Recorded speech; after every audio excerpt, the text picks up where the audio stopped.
आलम अरवाह में भी बली है। बचपन का दौर सबसे अलग सरकार गौसे पाक का। खेल भी निराली, खेल भी निराली। लोगों की समझ में बात नहीं आती है, लोगों की समझ में बात नहीं आती है। कहने लगे कश्ती वाली बात हमारी समझ में नहीं आती। मैंने कहा मोहर तो बरेली से लग चुकी है। जो डूबी थी कश्ती वो दम में निकाली, तुझे ऐसी कुदरत मिली हो से हाँ, जो डूबी थी कश्ती वो दम में निकाली, तुझे ऐसी कुदरत, तुझे ऐसी कुदरत, तुझे ऐसी कुदरत मिली हो से कहा समझ में नहीं आती। मैंने कहा समझ, मैं बताने लगा। सरकार गौसे एक दिन खेल रहे हैं बच्चों के साथ, घर से थोड़ा फासले पे थे, लेकिन सरकार गौसे पाक का खेल भी निराला था। आप कहते थे ला इलाहा, तो बच्चे कहते थे इल्लल्लाह। यही खेल सरकार गौसे पाक का। बच्चों के साथ खेलते और तस्बीह पढ़ते ला इलाहा, आप भी पढ़ लें ला इलाहा, ला इलाहा। ये खेल बच्चों के साथ खेल रहे। इतने में ना एक बुजुर्ग गुजरे। बुजुर्गों ने बच्चों की तरफ देखा, देखने के बाद देखा बच्चे खेल रहे हैं, हुजूर की उम्मत के बच्चे। का अस्सलामु अलैकुम, बच्चों को सलाम किया। अच्छा, सलाम का भी अजीब मसला है हम लोगों की नजर में। यही सोचते हैं कि इमाम साहब ही सलाम करें। जो मस्जिद में चंदा ज्यादा देता वो सलाम नहीं करेगा, जो मस्जिद का मुतवल्ली है वो सलाम करने तैयार नहीं होगा, जो पांच का नमाजी है वो सलाम करने तैयार नहीं होगा। अगर सलाम नहीं किया मुखिया की बैठक पे तो इमाम साहब का बिस्तर बंद जाता है। जो सलाम नहीं करते इमाम साहब भेजो यार, कैसे आदमी नहीं। सलाम वो रहमत है, इसे जितना फैलाओगे उतनी ही बरकतें करोगे। बड़े को मौका मिल जाए बड़ा सलाम कर ले, छोटे को मौका मिल जाए छोटा सलाम कर ले। ये क्या इंतजार है कि मैं बड़ा हूं मुझे छोटा ही सलाम करे? मैं बैठा हूं आने वाले ही सलाम करे, खड़ा बैठे हुए कोई सलाम करे ये जरूरी नहीं। जिसका जब मौका मिल जाए सलाम कर लिया करे। यही हुजूर के सहाबा का तरीका। हाँ, अगर अचानक मिले ना तो एक दूसरे को मौका ही नहीं देते, फटाक से सलाम कर देते थे। कभी कभी ऐसा होता दोनों एक साथ सलाम कर लेते। यही हमारा इस्लाम, ये ऊंच नीच के फर्कों को मिटाता है। लेकिन हमने पैदा कर रखे, हम सलाम हमें करो, हम नहीं करेंगे तुम्हें करो। इज्जत देने से इज्जत घटा नहीं करती, दूसरों को इज्जत देने से इज्जत बढ़ा करती है। बेशक सुभान अल्लाह, बड़ा करती है। आए बुजुर्ग उन्होंने सलाम किया, अस्सलाम वालेकुम। सारे बच्चे हुजूर के उम्मती, नेक बच्चे सारे, और खेलने वाले साथी गौसे पाक के थे। कोई आम तो नहीं थे ना, सबने कहा वालेकुम अस्सलाम। सरकार गौस पाक ने देखा, फरमाने लगे वालेकुम अस्सलाम, वालेकुम अस्सलाम। 2 मरतबा जवाब दिया, 2 मरतबा। बुजुर्ग ठहर गए, गौस पाक का चेहरा देखा, देखते ही रह गए। हाथ पकड़ा, कहने लगे नाम क्या है? कहा अब्दुल कादिर। का बताइए। सारे बच्चों ने मेरा सलाम सुना, आपने भी सुना? का जी। का सलाम मैंने 1 मरतबा किया। का ठीक। का फिर जब सबने एक बार जवाब दिया तो आपने 2 मरतबा जवाब दिया। फरमाने लगे बाबा जाइए, जो आपका काम था वो आपने कर लिया, जो अब्दुल कादिर का काम था वो अब्दुल कादिर ने कर लिया। जाइए आप अपना काम कीजिए।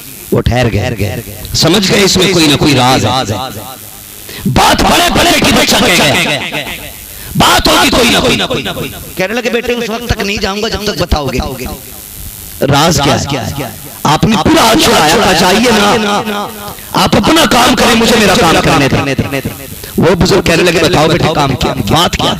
कहने लगे अच्छा पूछोगे? कहा फिर हाँ।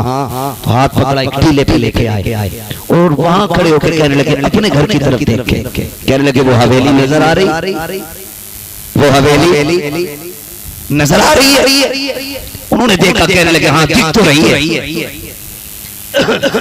फरमाने लगे याद है तुम्हें कि 4 साल पहले इस बस्ती से गुजरे थे? कहा हाँ। कहा इस घर के आगे से भी गए थे? कहा जी। कहा तुमने सलाम किया था? कहा हाँ किया तो था। कहा क्यों क्यों किया था? कहा इसलिए किया था कि ये सैयदों की चौखट है। तमन्ना ये कि इस घर से जवाब मिल जाए तो बरकतें मिल जाएंगी। का ये सोच के मैंने सलाम किया था। सरकार गौसे पाक फरमाते हैं बताओ क्या तुम्हें जवाब मिला था? कहा जवाब तो नहीं आया था। कहा जानते क्यों नहीं आया था? कहा मुझे नहीं मालूम क्यों नहीं आया। गौसे पाक फरमाते हैं उस वक्त मेरे घर के अंदर सिर्फ मेरी माँ मौजूद थी, इसलिए तुम्हें किसी ने जवाब नहीं दिया था। कहते ये बात तो समझ में आ गई, तुम्हारी माँ तो मौजूद थी, लेकिन ये बात तुम्हें कैसे मालूम है? आप फरमाते हैं जवाब दरवाजे पे आए थे, आपने सलाम किया था। अब्दुल कादिर जिलानी उस वक्त माँ के शिकम के अंदर मौजूद था। जब आपने सलाम किया था मैंने आपके सलाम को सुना था, आपको पहचान भी लिया था। कहते हैं कि अगर मैं चाहता उस वक्त भी जवाब दे सकता था, लेकिन माँ के डरने के खौफ से मैंने जवाब नहीं दिया था। बाबा उस दिन से तुम्हारा इंतजार था, एक दिन का कर्जा उस दिन के सलाम का था। एक कर्जा बाबा बिना बचे तो जवाब नहीं दिए, एक जवाब दे करके 4 साल पहले का कर्जा उतारा है, एक जवाब दे करके कादिर आया कर्जा उतार दिया। जिंदाबाद जिंदाबाद माशाअल्लाह। ये सरकार गौसे को आके मैंने कहा था हम कह रहे हैं गौस वो तीखा तेरा मर के भी चैन से सोता नहीं मारा तेरा। सबसे उलझ लेना मुल्ला, बगदाद वाले से न उलझना, बगदाद वाले से न उलझना। मैं कसम खा के कहता हूँ, बड़ी से बड़ी कसम उठा लूं, मैंने 2 लोगों के गुस्ताख को जलील होके मरते देखा है। इन्हें उस वक्त तक मौत नहीं आती जब तक अल्लाह जलील नहीं कर देता। नंबर 1 बगदाद वाले का दुश्मन जलील होके मरता है। नंबर 2 बरेली वाले का दुश्मन जलील होके मरता है। बड़ी मिसाल है हमारे पास। कोशिश ये कीजिएगा इनसे बिगाड़ना न पाइएगा, बिगाड़ना। सरकारें बड़ी पावर के मालिक हैं, बड़ी पावर के मालिक हैं। अभी एक झगड़ा और हमारे मुल्क में चल रहा है। मैं आपको मशवरे के तौर पे कहूँ, झगड़ा में खुल के बात करूं ताकि ये फसाद का जनाजा निकल जाए। एक झगड़ा चल रहा है जो सरकार मदारे पाक के हवाले से लोग कहते हैं और सरकार गौस पाक के हवाले से। उन दोनों शख्सियतों के मामले में ये झगड़ा कि इनमें से बड़ा कौन है छोटा कौन है। मैं कहता हूँ ये फैसला वो करे जो इन दोनों से बड़ा हो, जो दोनों के रुतबे नाप सकता हो। हमारी नजर में तो मकनपुर वाला बाबा भी अल्लाह वाला है और बगदाद वाला भी अल्लाह वाला है। मगर याद रखिएगा सबके अपने अपने फज़ाइल और कमालात। बगदाद वाले की अपनी शान है। जो वली कब्ल हुए बाद हुए या होंगे सब अदब रखते हैं दिल में मेरे मौला तेरा। जिंदाबाद जिंदाबाद। सब अदब रखते हैं दिल में मेरे मौला तेरा। इस झगड़े में न पड़ना। खुदा की कसम पहले वालों में कोई नफरत नहीं थी, बाद की छछुंदरों ने बदबू फैलाई है। बगदाद वाला सबकी अपनी ड्यूटियां हैं। जैसे सदाकत में अबू बकर का जवाब नहीं है, अदालत में उमर का जवाब नहीं, सखावत में खली का जवाब नहीं, शुजाअत में मौला अली का जवाब नहीं। जिंदाबाद जिंदाबाद माशाअल्लाह। सबकी अपनी अपनी शान है, मगर सारे हैं हुजूर के।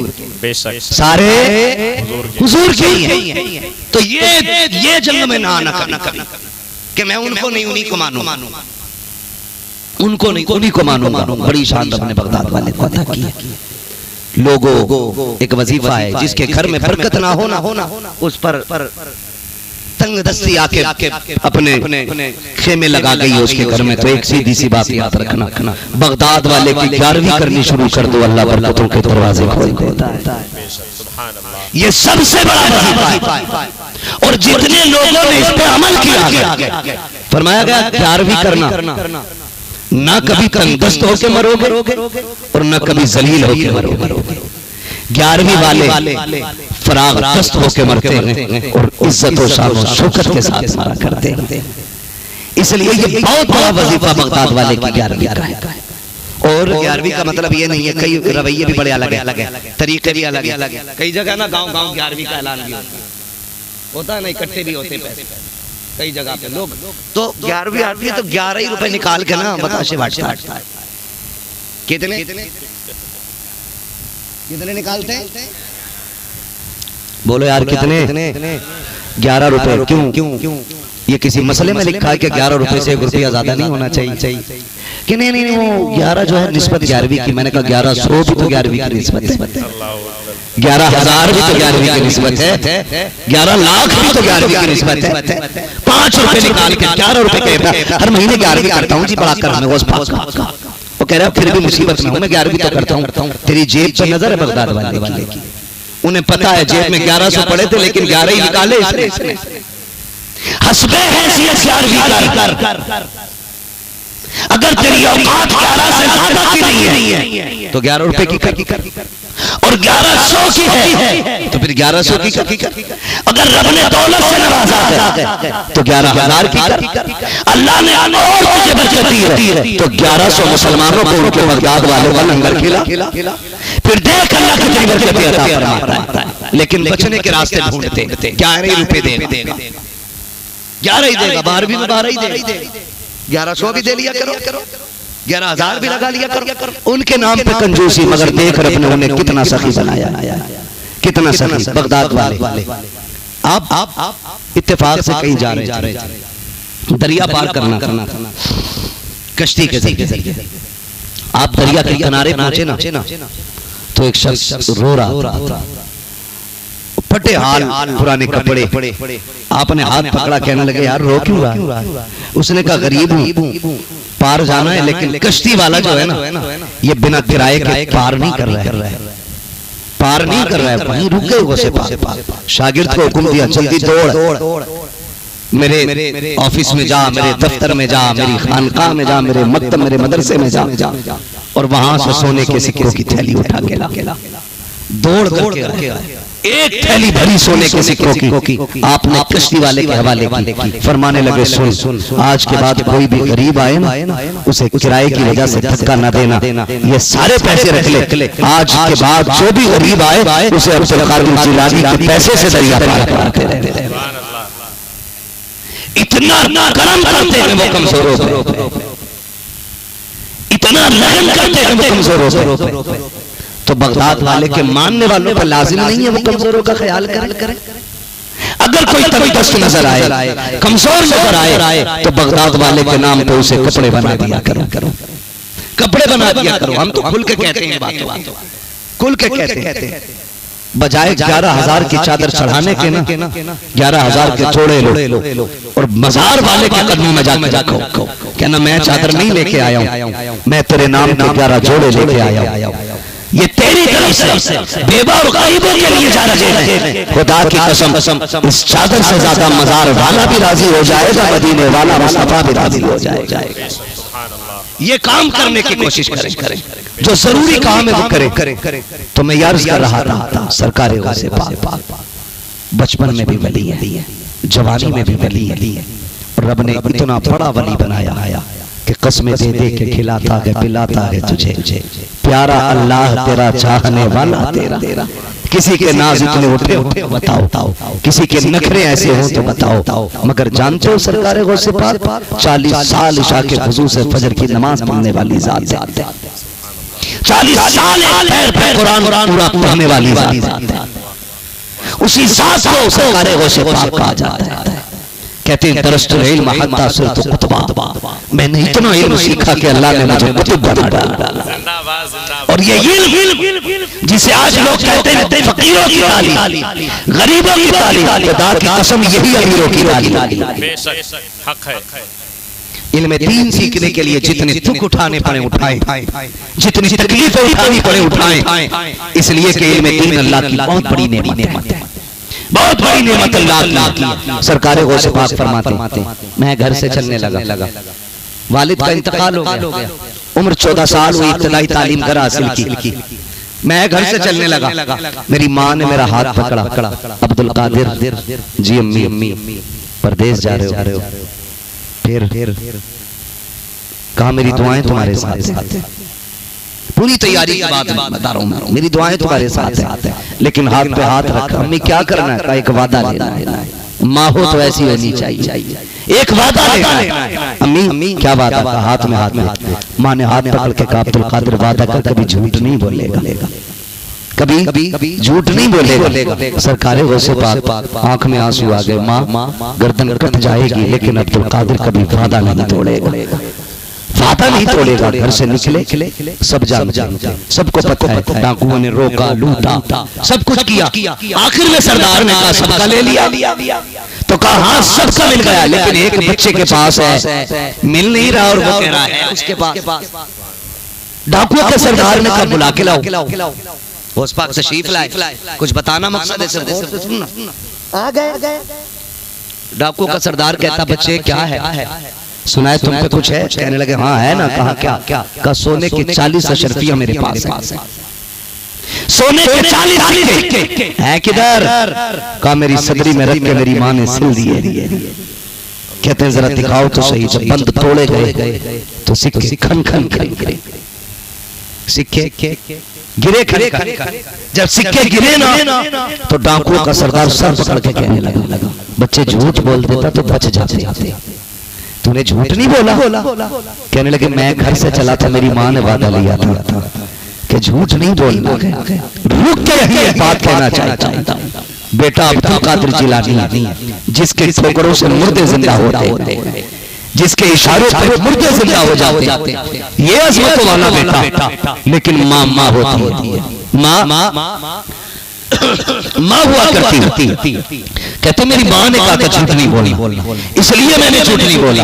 आपसे पूछना चाहता हूँ जब आप शाम को घर से निकलते हो, माँ कहती कहाँ जा रहे हो? कहते बस अभी आया, और ये कहते बड़ी खुशी से कान दबा के निकल जाते हो। सोचते हो माँ बेवकूफ है, उसे कुछ नहीं पता था। माँ से कह के आए थे अभी आया, माँ तुमको 10 बजे खाने का इंतजार करती रही। तुम ये कह के चले आए अभी आया, तुमने समझा माँ नादान है, वो समझती नहीं है। खुदा की कसम माँ इतनी समझदार होती है। आज तो तुम बोल रहे हो, माँ तब भी समझ लेती थी जब तुम्हें बोलना नहीं आया करता था। उस माँ से झूठ बोल के चले जाते हो, यारों के साथ 1 बजे तक गुलछर्रे उड़ाते हो, चौकों में बैठ करके ठट्टे मारते हो। क्या तुम्हें ख्याल भी आया कि जिस माँ से अभी का कह के आए हो, जिससे इतना बड़ा झूठ बोल के आए हो, उस माँ को तुम्हारा इंतजार होगा, वो रात पक्की होगी तुम्हारी। क्या तुम्हें ख्याल भी आया तुमने यारों के लिए माँ से झूठ भी बोला और माँ को तुमने बेवकूफ समझा? जाओ फिर भी माँ का जिक्र करो, वो जानती है कि ये अभी नहीं आने वाला है, लेकिन फिर भी वो तुझे कुछ नहीं कहती है। तुम 12 बजे आते हो, माँ कहती बेटे खाना खा ले, तुम्हारे लहजे बदल जाते हैं, अंदाज बिगड़ जाया करता है। कहते हो मुझसे अकल के बात ना किया कर, मुझे तेरी आवाज अच्छी नहीं लगती है, ज़बान को लगाम दे, माँ से कभी इस लहजे में बात ना करना। खुदा की कसम आज तू देर से आ रहा है तो माँ तुझे डांट रही है। कल जिस दिन माँ नहीं होगी उस दिन कोई तुझे डांटने वाला नहीं होगा, कोई पूछने वाला नहीं होगा। इसे हल्के में मत लेना। जिस दिन ये कमर में लिपट के चली जाएगी उस दिन तू 1 बजे आना, 2 बजे आना, 3 बजे आना, कोई तुझसे खाने को नहीं पूछेगा, किसी को तेरा इंतजार नहीं होगा। उस दिन तू सोचेगा काश मेरी माँ होती, आज मुझे आवाज देके कहती इतनी देर से क्यों आया है। इस आवाज को आजाद न समझना, खुदा की रहमत समझना। खुदा की कसम इस आवाज की शक्ति उम्रें घटाया नहीं करती बल्कि घटी उम्रों को बढ़ा दिया। जिंदाबाद। वाह। इसलिए माँ की कदर करना, माँ का एहतराम करना। बगदाद वाले ने कहा, मेरी माँ ने कहा था झूठ ना बोलना, कहा अगर मैं झूठ बोल देता मेरी माँ का वादा टूट जाता। वो सुपाक फरमाते हैं जबान तो दी जा सकती है, दौलत तो उठाई जा सकती है, लेकिन माँ से किया हुआ वादा नहीं तोड़ा जा सकता है। जब इतना कहा ना तो डाकुओं के सरदार की चीख निकल गई। कहने लगा कितना अजमतों वाला बच्चा है, ये माँ से इतना सच्चा वादा कर रहा है और ऐसी सच्चाई के साथ निभा रहा है। हमने जो खुदा से वादा किया था हम वो वादा भूले बैठे हैं। उसने कहा बच्चे कहाँ के रहने वाले हो? नाम क्या है? अब्दुल कादिर जिलानी है। अल्लाह अकबर, किस नस्ल से ताल्लुक रखते हो? कहा मैं हसनी हुसैनी सैयद हूँ। अल्लाह अकबर, इतना सुनना था कदमों पे तो सरदार गिरा। कहा देर न कर, तौबा करा के मुझे भी अपनी गुलामी में ले ले। जब सरदार ने इतना किया तो जो चोले चपाटे थे सबने कहा सरदार जी जेबें काटी तो साथ काटी, सरकारें तो साथ काटे, मकान तोड़े तो साथ तोड़े, लूटा लोगों को साथ लूटा, चोरी में साथ थे। जन्नत में अकेले कैसे जा रहे हो? जहाँ सरदार जाएगा वहीं पर कौन जाएगी? अगर तू बगदाद वाले का हो गया है तो हम भी बगदाद वाले के होना चाह रहे हैं। लिखा गया जितने लोगों ने बगदाद वाले के हाथ में हाथ दे के तौबा की थी, अल्लाह ने सबको वली बना दिया था। अल्लाह ने सबको वली बना दिया था। फरमाया गया या अय्युहल्लज़ीना आमनुत्तकुल्लाह वकुनू माअस-सादिकीन, ऐ ईमान वालों अल्लाह से डरो और सच्चों के साथ हो जाओ। डरने का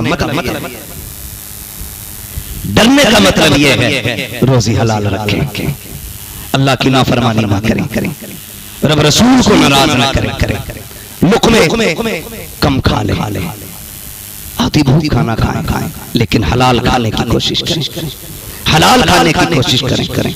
और यही बुजुर्गों की तालीम आई सरकार गौसे पाक रज़ी अल्लाह ताला।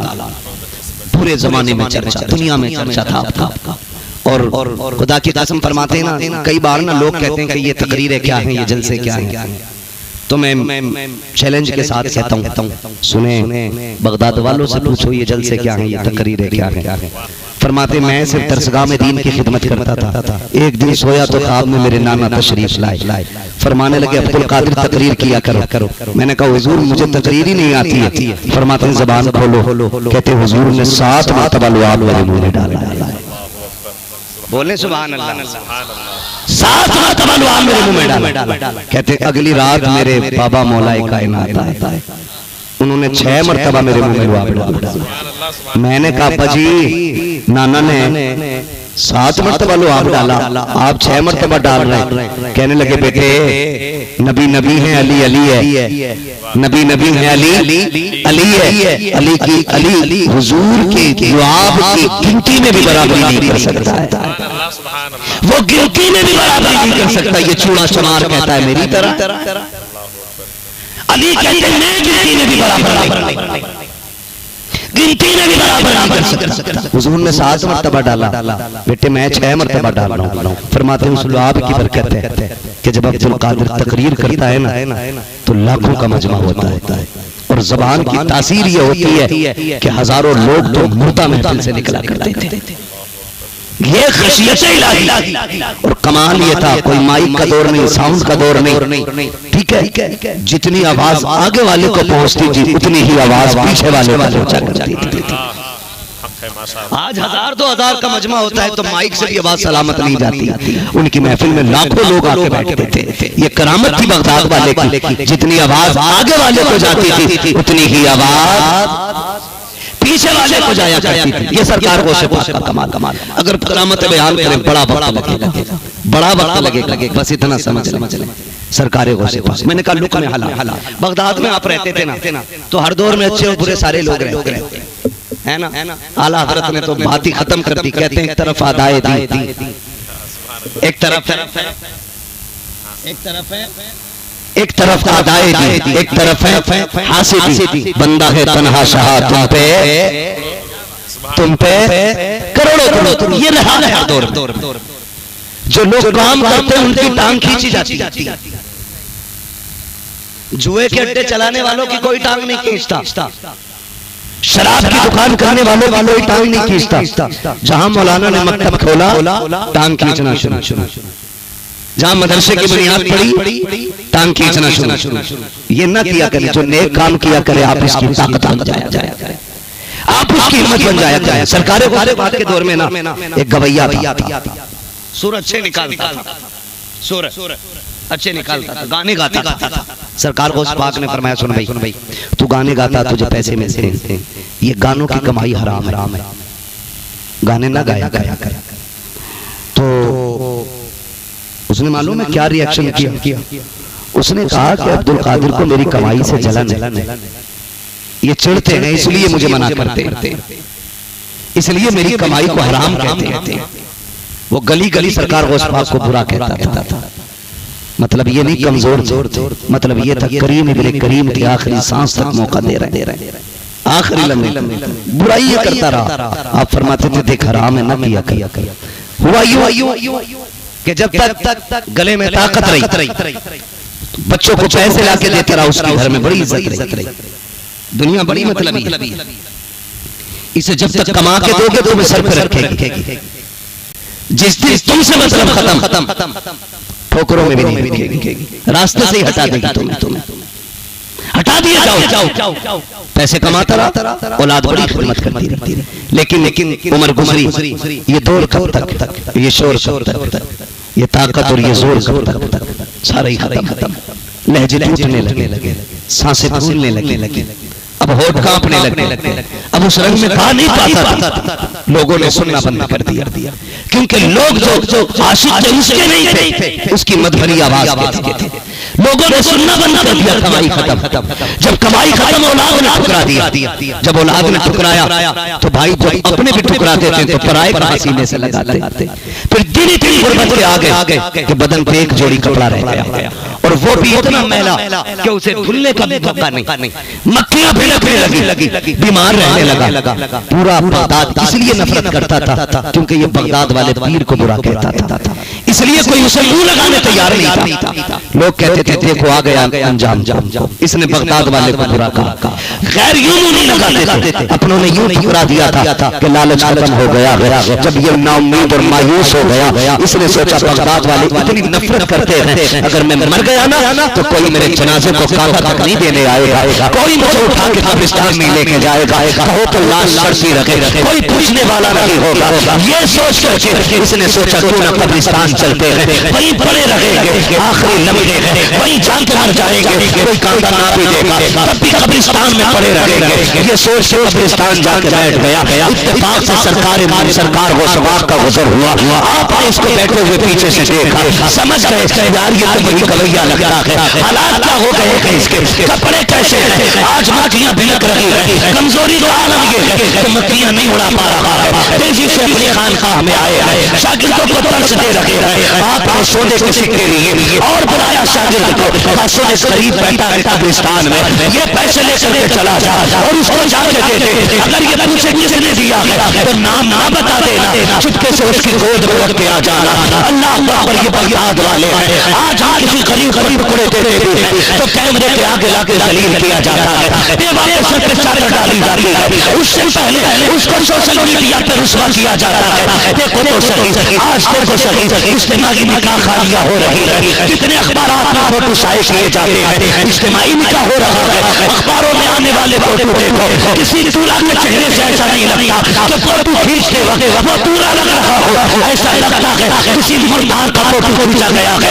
उतरे हुए चेहरे, मैं पूछना चाहता हूँ, आज चेहरे बने थे, आज तो चेहरों पे खुशी होती, आज ये मुर्दार क्यों लगते हैं? तो खुदा की कसम ये चेहरे की वजह से नहीं, तेरे फोटो की वजह से जलील हो रहे हैं। आज जलील करके मदद की जाती है। तरीका तो देखो, बगदाद वाला ये कहता है जब जाकर मेरी तरफ से देना तो नाम ना बताना, खामोशी से देख के आ जाना। गया और जाकर के शागिर्द ने कब्रिस्तान में उसकी गोद में सिक्कों की थैली रखी, उसने यूं देखा, देख के कहता सुन भाई इस जमीन पे मेरा कोई हमदर्द नहीं है, पता किसने दिया है? उसने कहा बताने की इजाजत नहीं, देने का हुक्म दिया गया था, मैं देख के जा रहा हूँ। जैसे शागिर्द देख के चला ना, ये दीवाना पीछे पीछे उठा, पहले नहीं सोचा देखो तो सही किसने दिया होगा। चलते चलते पीछे आया ना, बगदाद वाले के मदरसे का दरवाजा आ गया। जैसे वो शागिर्द अंदर गया, जाकर के वो दरवाजा तक पहुंचा गया, ये दरवाजे पे जाके खड़ा हो जाता है। उसने कहा हुजूर में पहुंचा के आ गया हो, का नाम तो नहीं बताया था, कहा नहीं, जैसे इतना कहा इतने में निगाह की बगदाद वाले क्या देखते हैं, थैली भी वही है, गरीब भी वही है, सामने खड़ा है। खुदा की कसम देखो तो सही, अली के घराने की शान देखो। जब उसे दरवाजे पर खड़ा देखा, बगदाद वाला वाली जगह से उठ के खड़ा हो जाता है। सरकार वो सिपाह पर सगा से निकले हैं, उसके करीब जाके कहते यार क्या बात है, यहाँ क्यों आया है? उसने कहा मैं जानता हूँ पूरे बगदाद में कोई इतना मेहमान नहीं हो सकता है, हो ना हो ये नाम आपने दिया होगा। जैसे इतना सुना बगदाद वाले मुस्कुरा के कहते हैं कोई कबीर है कहीं हो तो बता, या कुछ और भी चाहिए। बरेली से आवाज आती है, आता है फकीरों में, उन्हें प्यार कुछ ऐसा खुद भीख दे और खुद रहे मंगने का भला हो, बताओ और भी कुछ चाहिए, क्या बात है? उसने थैली तो छोड़ दी, उसने कहा आज समझ में आया है, आप पूरी जिंदगी मुझे समझाते रखे, मैं आपको अपना दुश्मन मानता रहा, लेकिन आज पता चल गया मेरा सच्चा दोस्त बगदाद में अगर कोई है तो आपके अलावा कोई नहीं है। कहते बताओ तो सही, मैंने सारी जिंदगी नाफरमानी की, आपकी बातों को भी ठुकराया, क्या आज मेरे लिए ऑफर है? आज मैं तौबा करूं तो रुक जाऊंगा। बगदाद वाला मुस्कुरा के कहता है छोड़ तू नहा धो के पाक साफ हो जाओ, तौबा करना तेरा काम है और बलि बना देना अब्दुल कादिर जिंदाबाद जिंदाबाद। खुदा की कसम बरेली से आवाज आती है, कौन देता है देने को मुँह चाहिए, देने वाला है सच्चा हमारा नबी। उस घराने का शहजादा सिर्फ तौबा नहीं कराता है, रब का वली बना देता है, वली बना देता है। कोशिश ये करेंगे इंशाअल्लाह हलाल के लुक़्मे खाएंगे, वादा करें इंशाअल्लाह। नौजवानों सारे वादा करो, जैसी नियत करता बंदा वैसा रिस्क मिलता है। तुम करो चोरी करके खाएंगे तो फिर चोरी करके मिलेगा, तुम कहो छीन के खाएंगे तो फिर छीन के मिलेगा, तुम कहो मालिक हलाल का खाएंगे भले चटनी से खाएंगे, अल्लाह रिस्क का इंतजाम करने पर कादिर है। हराम के लुक़्मे हराम के लुक़्मे नहीं खाएंगे, अल्लाह हमें और हमारी नस्लों को हलाल रोज़ी अता फरमाए, सिद्क़े मक़ाल अता फरमाए। नसीब वाले हैं जो बगदाद वाले की 11वीं किया करते हैं, नसीब वाले हैं जो बगदाद वाले का तज़किरा किया करते हैं। खुदा की कसम खाली या शेख अब्दुल कादिर जिलानी का विर्द करते रहो तो अल्लाह वली बना देता है। इतना ही विर्द करते रहो तो अल्लाह वली बना देता। पता जिसके नाम में इतनी बरकत है उसकी जात में कितनी बरकत होगी, उसकी जात में कितनी बरकत होगी, है जात में कितनी बरकत होगी। भाई रब ने ये शान और शौकत सरकार गौसे पाक को अता फरमाए। अल्लाह वालों का जो मामला है ना, सिर्फ ये है कि उन्हें अल्लाह से मांगने का तरीका आता है, हमें मांगने का तरीका नहीं आता है। इसलिए अल्लाह वालों के जरिए हमें आसानी से मिल जाता है, आसानी से मिल जाता है। वही कोरत आई थी ना सरकार गौस पाक के पास, का बेटा कोई नहीं है, बेटी बेटी बेटी बेटी बेटी है। तो गौस पाक ने यूं निगाह उठाई तो मालिक ये बेटा लेने आई। आवाज आई अब्दुल कादिर नसीब में बेटा है ही नहीं। तो क्या कहा था, कहते मालिक या तो मेरी चौखट पे न भेजता, और भेजा है तो फिर अब्दुल कादिर को रुसवा न करना। ये इसलिए आई है कि मैं तेरा कहलाता हूं, मैं तेरा कहलाता हूं, और अगर ये खाली चली गई मालिक रुसवाई मेरी नहीं होगी, तेरे अपने की भी रुसवाई होगी। मैं तेरा कहलाता हूं, अब तेरी मर्जी है, चाहे अब्दुल कादिर को इज्जत दे दे या अब्दुल कादिर को जलील कर दे। इतना कहना था, आवाज आई अब्दुल कादिर बता कितने बेटे देने, कितने बेटे देने। अल्लाह इसे एक फरमाया, जा हम इसे 7 बेटे अता करेंगे, 7 बेटे अता करेंगे। ओ भाई अल्लाह से लेने का तरीका, आला हजरत ने क्या कहा था, कोई क्यों पूछे तेरी बात रजा, तुझसे कुत्ते 1000 करते हैं। जब बंदा इतना नीचे जाता है ना तो फिर उनकी रहमतें बढ़ के उठाती हैं, और ऐसा उठाती है। उन्होंने कहा था कोई क्यों पूछे तेरी बात रजा, तुझसे कुत्ते 1000 करते हैं। आज दुनिया कहती है डाल दी कल्ब में अज़मत मुस्तफा सैयदी आला हज़रत पे लाखों सलाम। भाई उसके लिए गिरना सीखो, उसकी रहमतें तुम्हें उठा के खड़ा करेंगे, उठा के खड़ा करेंगे। अल्लाह वालों से लेने के तरीके होने चाहिए। फकीरों की झोली में अब भी है सब कुछ, मगर चाहिए इनसे लेने का ढंग कुछ। बस जो हुए हालात उनको माफ फरमाए रब्बे कायनात। जिंदगी में दिया साथ फिर होगी मुलाकात, चमन रहा फूल खिलेंगे। अगली बार वादा करो ऐसा साउंड तो नहीं लाओगे, कभी तरीका तो नहीं है ना। इतना बड़ा इंतजाम किया, सब कुछ इतना अच्छा, इस माइक में खटिया खड़ी कर है ना। इससे अच्छा वो होता है जो खाली एक डब्बा आता है इतना बड़ा, उसके साथ माइक होता, वो यहाँ होता तो अच्छा बोलता। ठीक, आपने तो अपनी नजर में अच्छा ही किया होगा, अल्लाह जाने ये कैसा हो गया। खैर मेरे भाई की फरमाइश हुजूर का शजरा पढ़ दिया जाए, ठीक है ना भाई। इनके शुक्रगुजार बने कि